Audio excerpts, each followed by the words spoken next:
All right, what's going on everyone, and welcome back. Now my name's Rob and I run this Brew Builds YouTube channel, and over the last year or so I've had a couple of you online creeps ask me if I was ever gonna do a shop tour. So today's your lucky day. Let's dive inside and take a peek at my shop.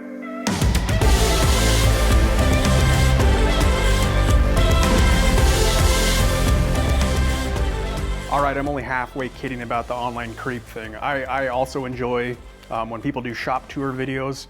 I like seeing what people's layout looks like, what kind of tools they're using, where they're from. This kind of helps give you a better idea of kind of what they're working with. So I thought I'd give you a tour of my shop today, give you a little background history on it, and show you around. So a little back history on my shop is I live in Eastern Washington State. It's actually really smoky out. We got quite a few fires going right now, but I'm on roughly 3 acres or just under 3 acres. And my shop is 30 by 40 and it's got 10-foot ceilings. So I had this shop and house built back in 2018. So I've been in here just over 5 years. So a lot of people ask why I haven't done a shop tour up until this point, because I just didn't feel like my shop was at a point of really showing it off. So over the last 5 years, I've spent a lot of that time building out the inside of the shop and adding all the stuff you're gonna see today. So for a little reference, when I moved in, it was just a concrete slab with a structure. I think I had a total of 9 lights and I think 4 outlets. So aside from that, I've done everything in here from insulation, wall sheathing, all the electrical, heat, bathroom, and all the machinery and tools you're gonna see. So let's jump in and give you the nickel tour. And I'll try not to babble on too long. I've kind of got a problem of talking too much. So try to keep it somewhat consolidated. So yeah, here's kind of walking through the main door. And like I'd mentioned, this is 30 by 40 with 10-foot ceilings. So not ever done one of these before, so I think I'll start off kind of in the center of my shop at my assembly table. It seems like most materials or tools, when I'm starting a project, start off right here on my assembly table. I did a video on this last year when I built it, and this assembly table is pretty sweet. If you didn't see the video, the top on this actually raises up about another 12 to 14 inches from where it's sitting now. In its stowed position here, it sits about 34.5 inches off the ground, and I can raise it up, like I said, another 12 or 14 inches for projects like, you know, assembling or glue ups, maybe some light sanding, just to kind of help out some back fatigue. Now I built this bench, the frame of it's actually from a 115,000 volt capacitor bank rack, and I do high voltage work for a living, so I was able to bring an old piece of equipment home and repurpose it into this workbench.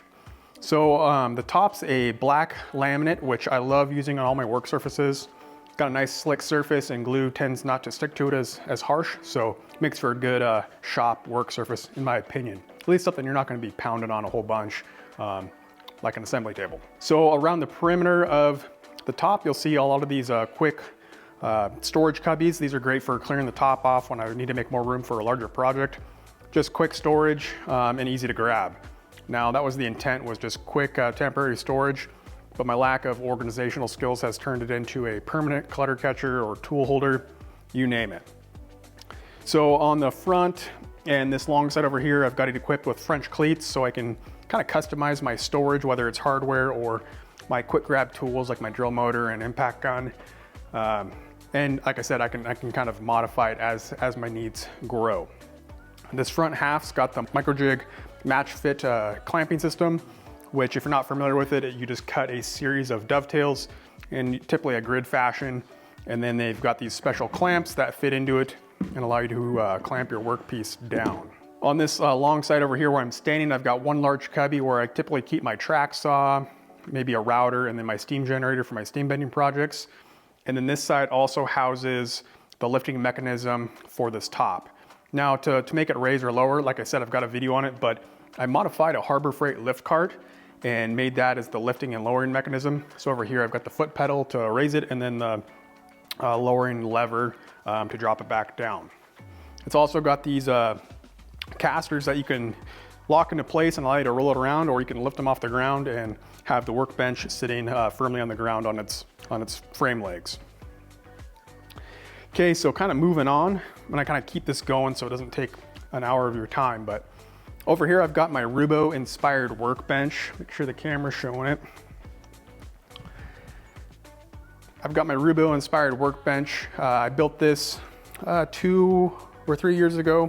I've got a couple video series on this. This is a great project for kind of building skills. All the joinery on this is all friction fit, drawboard, mortise and tenons. So it's a good project to learn how to cut mortises and just kind of build something for your shop. It was built out of a 2x6 construction grade fir. The top's about 4 3/4 inches thick, and the center on it actually is removable, or it doubles as a plane stop or chisel holder. You can actually flip it around and it'll sit flush for just more top space, and then you can actually remove it and that just gives you more clamping space. Now, I have a terrible habit of getting projects 90% complete, or at least until they're usable, and then I kind of peter off on finishing them. This project is a prime example. I still need to cut all my dog holes in and add my bench vices. So that's gonna be a kind of a future project. I'm gonna resurface the top, get it nice and flat again, and then drill the dog holes and do the bench vices on it. Down below is just kind of temporary storage. I've got some of my longer bar clamps, some of the leftover PVC from my dust collection install, and then my steam box for my steam projects. Okay, so I think we're gonna kind of cruise around this south wall over here and kind of go on a perimeter around the shop. So for reference, main garage door, man door, my 200 amp service for my shop dedicated, so I got plenty of room for future expansion and all my current tools.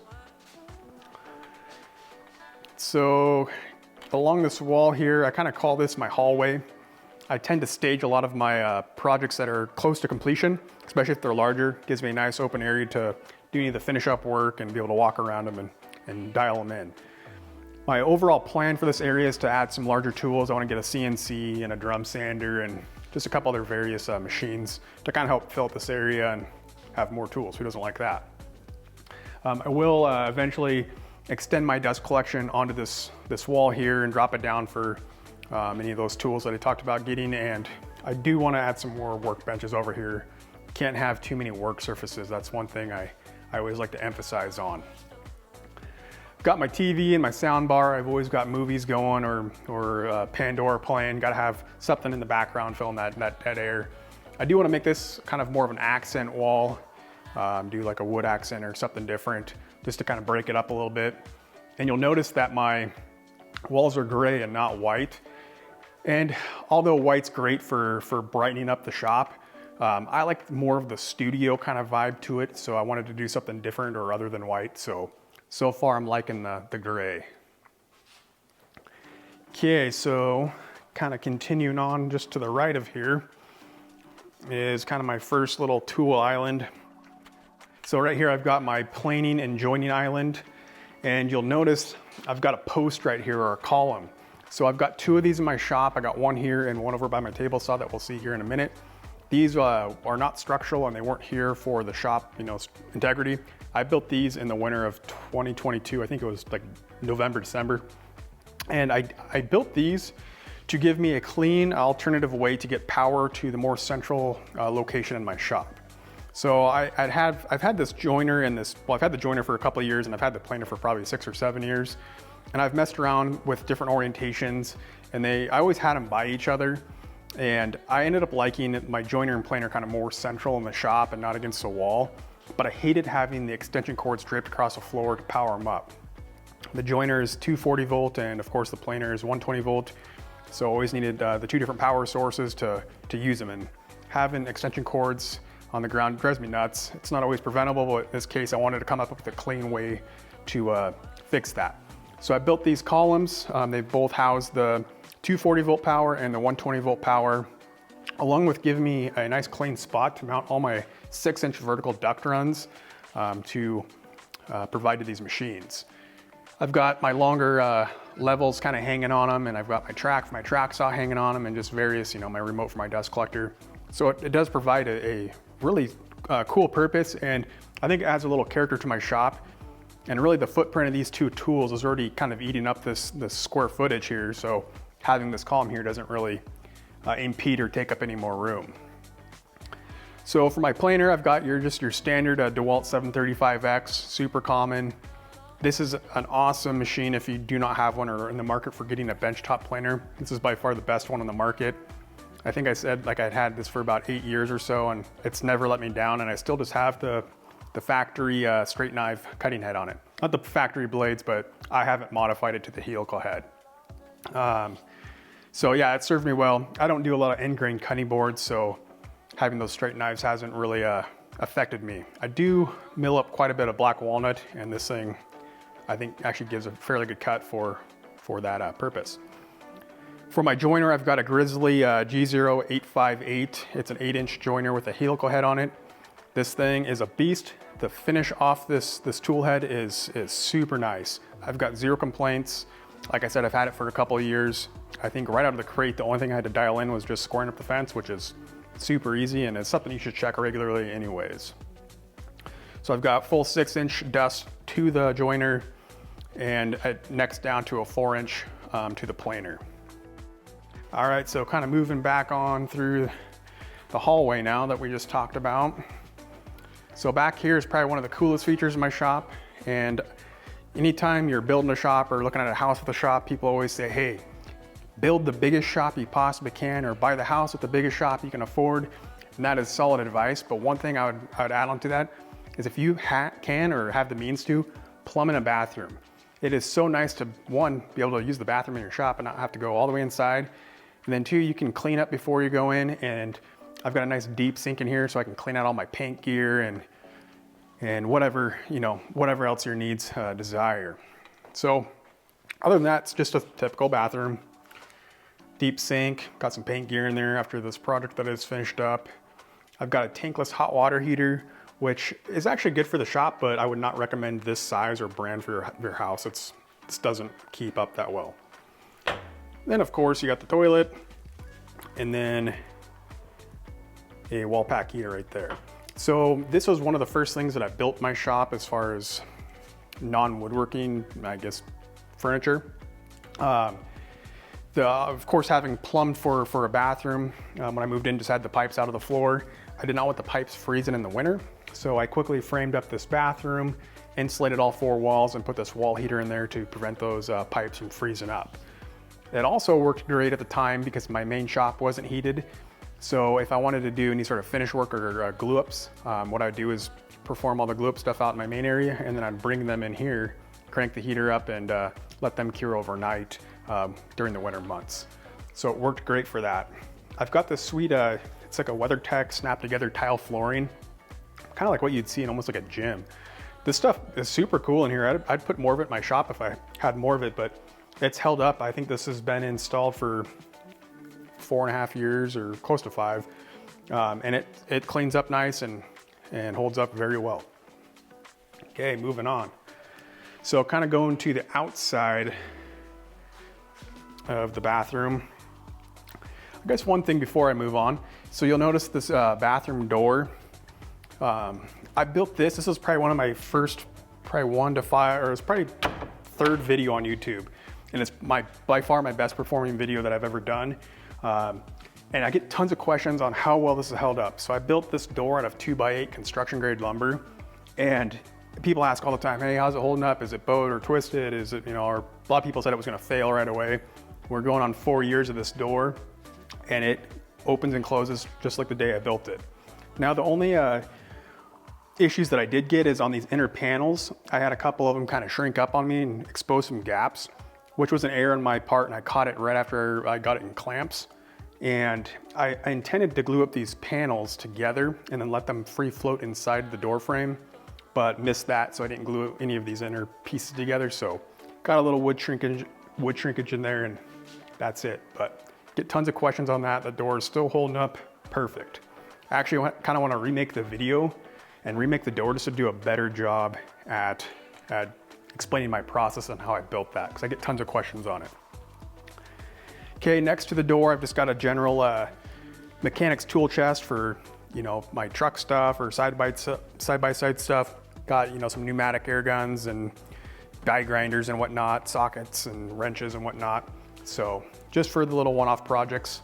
And then, of course, a fire extinguisher in my first aid kit. Very important in a wood shop or any shop of that matter. You never know if a fire is gonna break out. You wanna be able to at least attempt to be able to extinguish it. And then of course your first aid kit for, you know, those one-off accidents that we hope never happen, but things happen. I do want to add a tourniquet to this. I feel like that's a very valuable tool to add to a first aid kit if you're trained on them. That could save a lot.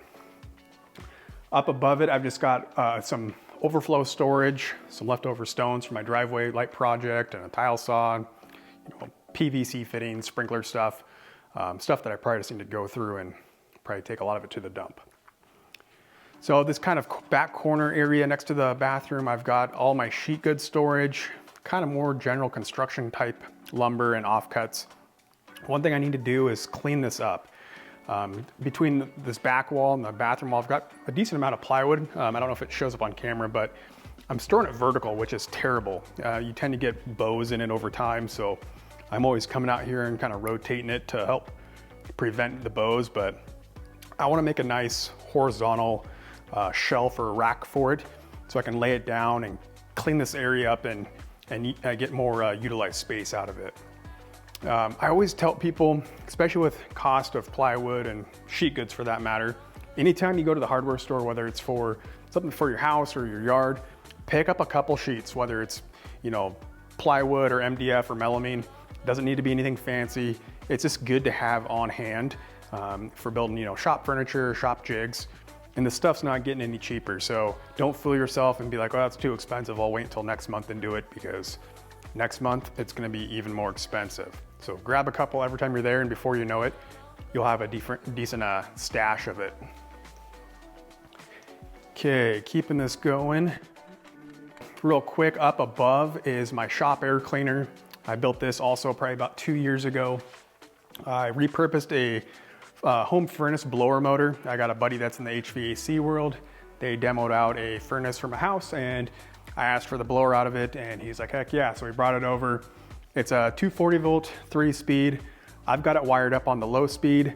That proved to be enough airflow in my shop without it being too noisy. The higher up in the speed I went, the noisier it got. So I chose the low setting, which puts out about 1200 CFM. So realistically, I get about a complete volume air exchange or air turnover every 9 minutes, which is actually pretty good. And it's not loud on that low setting. It's incredible to see how much dust this pulls out of the air. Every couple months when I either clean the filter out or replace it, it blows my mind how much dust this thing collects. It's great to run in the summer for just moving the heat around or moving the air around when it's hot out. Likewise in the winter, just to help move that heat around for my heater. So I did have some people concerned about how I encapsulated the motor in this contraption or the box, and were worried that it was going to overheat and fail and this and that. And I can say, having it up for 2 years and running it a whole bunch, I've had 0 issues and it still runs awesome. Okay, so over here for my table saw, I've got a Grizzly 1023 RL. It's a 3 horsepower, 240 volt. I bought this probably 4 years ago after my little job site rigid saw failed.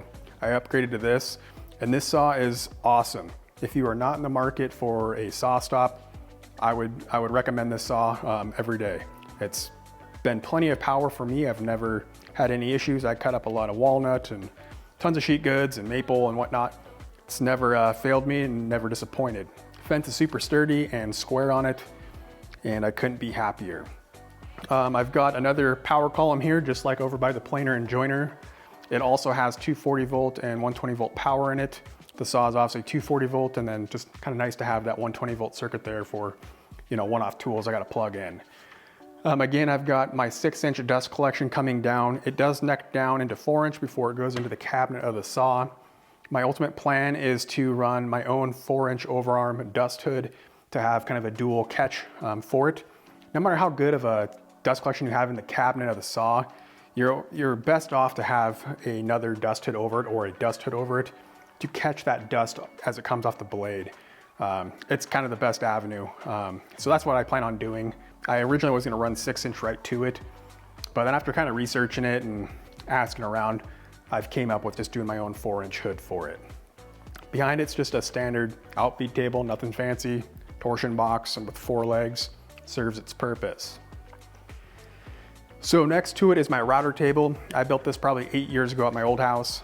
It's built around an old Craftsman mechanic 3-tier toolbox. That's just the lower portion of it. And then I stole the casters off of it to actually put on the full router table itself. I've got a Bosch router in it that's attached to this Craig insert plate. And then I had built it to hook up to my shop vac at my old house. So it's got okay dust collection on it, but not the best. So my real plan for this is I actually want to rebuild this whole area, and I kind of want to build off my outfeed table and build a nice big workbench around my saw here, excuse me. And then be able to put better dust collection in it, probably step up my insert plate game and get something a little bit nicer, and just make it more uniform and clean versus it being kind of a hodgepodge of different things kind of stationed next to each other. As of now, it serves a really good purpose. I use the router table every now and again, and it seems like when I do use it, I'm doing a lot of cutting on it, so batching out a whole bunch of stuff. Okay, moving on. It's like I said, it's smoky out here, so my throat's all scratchy today. Got tons of fires going on. Okay, so back here, you'll probably recognize my custom one-off miter station that I came up with. No, I'm joking. This is the J-Bait miter station. This was the first woodworking kind of a project that I built in my shop, as far as something for the shop, I should say. So I built this back, or I bought his plans and built this back in 2018. And I mostly fell in love with it because of all the storage that it had. And at the time, being in the shop brand new, I mean, I had nothing in here. So this was a good first step for getting my tools off the ground and getting things kind of put away and as organized as I can be, which isn't very organized. As far as the drawers go, I'm not gonna open them all up. I'm not organized, but usually over here I've got, you know, my Craig jigs and various smaller jigs. Usually my drill bits and stuff are down in this drawer. I keep bandsaw blades and table saw and miter saw blades up here. Some smaller clamps that fit in these drawers, and then hardware, and some of my more smaller compact quarter tools will also fit in these drawers. And then this little center aisle here, I keep my marking and measuring devices. And then the 2 large drawers on the side are for larger tool sustainers, and then a lot of my paint gear. So my sprayers usually in there, and plastics and tapes and all of that. The saw that I've got actually in the miter station is an old rigid 10-inch non-sliding. I've had this thing for, geez, probably 8 or 9 years. The handles broke off of it probably a half a dozen times, and I've had to re-glue it back on. So it's definitely time to upgrade it. I'm bouncing back and forth between a couple different models. Let me know if you were to buy a miter saw right now, what you would get, or what you have right now that you love. Like I said, I'm kind of in the verge of wanting to upgrade. I don't really use it for precision cuts. I usually just use it for breaking material down. So nothing super fancy, but it's definitely time to upgrade. My dust collection does come over and drop down and hook up to the saw. It's 6 inch all the way to about the cabinet here, and then Y's to a dual 4-inch Y, then reduces down to 2-inch for the miter saw, which really isn't the most ideal setup for these larger dust collection systems. Necking them down to 2-inch kind of kills the airflow in it. And then of course this saw is probably not the best for directing the dust back into it, but it does a decent job. I'm not super worried about every little speck of dust, but try to do the best that I can. Up top is just all my quick grab consumables, rags, garbage bags, epoxies, glues, oils, you name it. So just quick grab stuff. And then a couple of the one-off hand tools that I just don't use all that often. And then at the very top, I got a bunch of free oak slabs from an old coworker. So I've got them kind of stickered up here. There's, like I said, oak. I've got some cherry, some more walnut, some maple. So yeah, just waiting for a project. I do have to come up with a better lumber storage solution for my shop. I mean, I've got walnut laying down here on the ground that's stickered, this stuff. And then, like you said, I showed you my sheet good stuff. So that's gonna be another future project for me. Okay, up above it is my Big Max natural gas heater. I don't recall if it's 100,000 or 120,000 BTU. I installed this in the winter of 2021. Did the whole install myself, from hooking the gas up to my house, running all the pipe through the walls and through the attic and then to the unit. I've got a 3-part series on this. This was an awesome investment, especially for the winter time. This thing will heat my shop when it's in the negatives out. I can put it up to 70 whatever and away it goes, and it does it fairly quick. The other cool feature that I did with this is I actually installed an Ecobee wireless thermostat. So before I even come out of the shop, I can get the coffee going, maybe sit down and watch some TV with the kiddo, set the temperature to my shop and let it heat up before I even come out and do my work. So very cool feature, and I'm glad I invested in that. I get asked all the time about my dust collection pipe that runs in front of it. People are worried that it's gonna melt it and this and that. There's probably 2 feet between it. So, and I've got the little wind vanes or the vanes for the fan to kind of divert around it. And I have not had any issues with it warping the pipe or melting it or anything like that. So not a problem. Okay, so we'll kind of cruise around the backside here and go across this north wall. Okay, so right here I've got my Grizzly. It's a G0513X2 Extreme Series bandsaw. That's quite the mouthful, but it's a 2 horsepower, 240 volt, and it's a great saw. I actually bought this and my joiner at the same time here a couple of years ago. I think they were running a promotional deal and I ended up getting free shipping when I did that. So it saved me a few $100s in that. I get a lot of people commenting saying that they don't really use their bandsaws, or bandsaws aren't really used in the wood shop, but I use mine on pretty much every project that I build in the shop. It's got a purpose for everything. I primarily bought it to resaw all the rough sawn lumber that I'm starting to buy, and then to do all my radius cuts. So I hate using jigsaws, and anytime I can avoid using one, I will at all costs. So that's when this bad boy comes in. So it is a 17-inch, but yeah, it does great. So if you're in the market for a bandsaw, check this one out. I do have dust collection hooked up to it. It's kind of halfway there. Had a change of heart when I was doing my install with my dust collection system. So right now I've just got the one 4-inch going to the lower port. So when I come up with a better plan, something more streamlined and not so bulky, I'll add in the second one and we should be 100% there. Okay, so for reference, we kind of started in that corner. So now we're gonna cruise even further down this north wall. And this is what I call my sanding station. At least what my tent, when I built it, was kind of sanding and tool sharpening. So again, I've got the black laminate top on it, which I kind of mentioned that I really like having that. Black does show all the dust, so if that bugs you, maybe go with a different color. But it's got tons of random storage in it. I've got the shelving that kind of continues throughout both the cabinets for it, just larger tool sustainers and filters and more consumable stuff. I've got 2 large pull-out drawers that I just house some jigs and more consumables, things that I would use kind of more naturally at this station. And a cool feature on this is I actually built it for this rigid oscillating spindle belt sander. Probably one of the only rigid tools that I'd probably recommend. But since this sander's got a tilting deck on it for, you know, sanding on an angle, I didn't want the 2 workbenches to interfere if you had a larger board. As you can see, if you got it tilted, if you had something larger, it would interfere. So I didn't want to lose that function. So I put on this rollout drawer so that I could still use that whole full function of that tilt deck. And I put some gate latches so it will lock into place so it won't roll away on you when you're sanding with it. My shop vac just sits underneath. It just happened to fit perfectly underneath there. And I do use it at this tool, but if I need it for something else, I just roll it out. I've got some 4 traditional pull-out drawers on slides here. I keep my sandpaper usually in this top drawer, and then spring clamps and super glues and just more consumable materials. Again, over here I've got some quick storage cubbies like on my assembly table, which is great, like I said, for just stashing your junk underneath and clearing up the work surface, making more room for more mess. But yeah, anymore, I feel like this is kind of transformed into my battery charging station. Usually got my drone here because I've crashed it, so I'm fixing it. And then now I've got a 3D printer, so now it's kind of my little temporary 3D printing station until I come up with a better solution for that. So speaking of which, so real quick, we'll kind of do a pan, kind of show you where we're at. Kind of more of a circle shot here.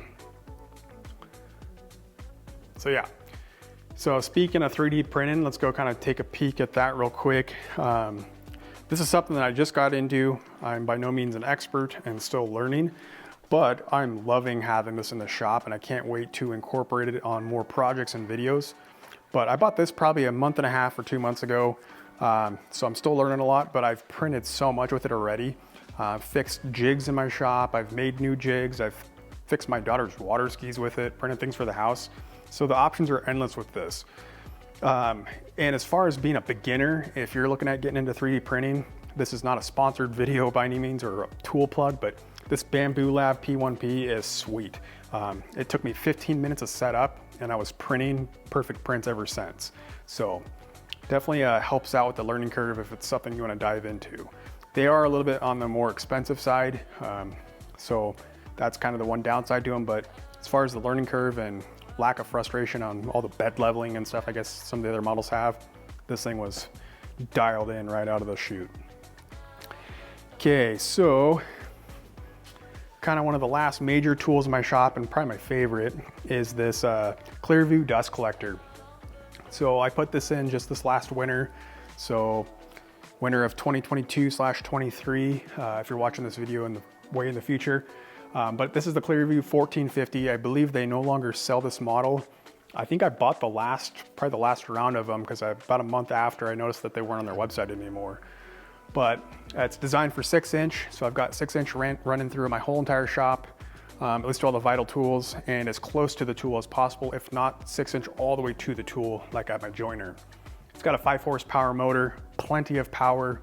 It is kind of on the noisy side, so that's one drawback to it. But like I said, it's got tons of power, a huge filter stack, so I know that the air coming back into my shop's super clean.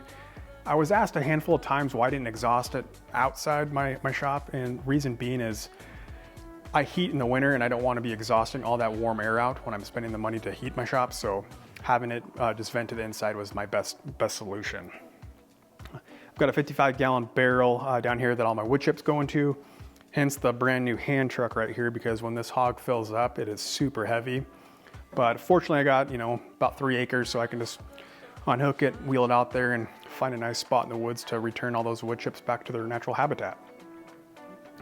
It comes with a wireless remote to be able to turn it on and off, which is super handy, but I did modify it. I like to put my own personal touch on stuff and always have to modify things. So with the electrical system, one thing I did do is these larger 5 horsepower motors don't like to be cycled on and off a whole bunch in a short amount of time. This manufacturer actually states not to turn it on and off more than 4 times in an hour's period. So what I did is made my own time delayed circuit to allow this to run for a minimum of 15 minutes. So if I turn it on and make a couple cuts on my table saw, it only takes me a few minutes, I can turn the remote off, which will actually it doesn't turn the unit off, I'd turn it off with the remote, but once that timer runs through its 15-minute course, it'll then shut the unit down. And that 15-minute deal is just to help actually get the motor properly cooled. And then it also ensures that your pipes are clean before shutting it down, which is very important for safety of dust collection systems. You don't want piles building up in your pipe. That is the fire hazard. You'll notice that I do not have grounds on any of my pipe. I don't believe in that. I'm not gonna get into it, but the real concern that you wanna watch out for is having a properly set up system that does not allow the dust to collect in the pipes. That's how you cause fires. I do have this e-stop switch on it. So like I said, with that 15-minute timer, if I were to suck something up that I didn't want to, or something were to happen, I can run over and turn that off and I will bypass everything and shut it down right away. Okay, so lastly, I've got just a typical 30-gallon air compressor. I'm actually starting to go away from it in the wood shop. I just got into an 18-volt Makita brad nailer, which is kind of the only reason I had this in here, was just running brad nailers. But I hate hearing it run. I hate dragging the hose around. So I kind of pulled the plug on it and got into the battery platform world, and I've loved that ever since. It's most likely not going to go anywhere. I still use it for filling up car tires and bike tires and blow my sprinklers out with it. So just trying to minimize the use in my wood shop. Okay, what do we have for time? Holy smokes, I've talked for 35 minutes. Well, that is my shop in a nutshell. So, like I said, I've had a handful of people reach out and ask, why I'd never done a shop tour or if I'd ever planned on doing one, and I did. I just wanted to get my shop to a spot where I felt like it was worth presenting. Up to this point, it just kind of was just pieced together, and not that it's anywhere near where I want it to be. I've got a long ways to go, and I'm very fortunate to have this spot, but I feel like now is a good starting point, and then every year I plan on doing kind of just an update every year and kind of showing you what I've changed or what I've added and this and that.